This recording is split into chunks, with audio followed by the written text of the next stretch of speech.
Okay comrades, ఏదైతే కేంద్ర ప్రభుత్వం బీజేపీ ప్రభుత్వం గత సంవత్సరం క్రితం 2026 మార్చి 31 వరకు భారతదేశంలో నక్సలిజాన్ని లేదా మావోయిస్టులను అంతం చేస్తామని ఒక డేట్ ప్రకటించి డెడ్లైన్ గీసినటువంటి ఒక దుర్మార్గమైనటువంటి చర్యకు ఈ బీజేపీ కేంద్ర ప్రభుత్వం పూనుకున్నది. ఈ ప్రపంచంలో ఏ చరిత్ర చూసుకున్నా కూడా ఒక డేట్ ప్రకటించి మనుషులను చంపేటువంటి ఒక సంస్కృతిని కేవలం ఈ బీజేపీ ప్రభుత్వం తీసుకుంది. మేమేమంటున్నా అంటే ఓయూ ఐక్య విద్యార్థి సంఘాలుగా గత సంవత్సరం నుంచి కూడా వివిధ మా ఎంఎల్ పార్టీలు కానీ లెఫ్ట్ ఆర్గనైజేషన్స్ కానీ తీసుకున్నటువంటి కార్యక్రమాలు ఏ సమస్యలు, దేశంలో నిరుద్యోగ సమస్య ఉంది, దేశంలో పేదరికం ఉంది, దేశంలో కులము మతము అసమానతలు ఉన్నాయి, వాటిని ఏమైనా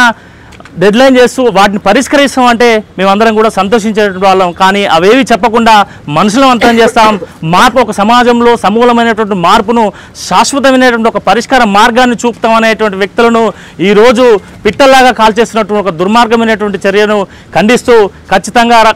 మావోయిస్ట్ పార్టీతో శాంతి చర్చ జరపాలని చెప్పేసి ఓయూ ఐక్య విద్యార్థి సంఘాలుగా డిమాండ్ చేస్తున్నాం. లేదా ఇక్కడి నుంచే మేము తెలంగాణ రాష్ట్రం నుంచి బీజేపీని కూడా గ్రామాన మనం అందరం కూడా తెలంగాణ పౌర సమాజం ఏదైతే బీజేపీ ప్రభుత్వం ఏదైతే హానం చేస్తుందో దాన్ని మనం అర్థం చేసుకొని ఖచ్చితంగా బీజేపీ ప్రభుత్వాన్ని గ్రామాల్లో మనం నిలదీయాల్సినటువంటి అవసరం ఉంది. ఎందుకంటే చంపేటువంటి రైటు భారత రాజ్యాంగం ధిక్కరిస్తుంది కాబట్టి దాన్ని మనం వ్యతిరేకిస్తూ జీవించేటువంటి హక్కు ఆర్టికల్ 21 కావచ్చు, లేదా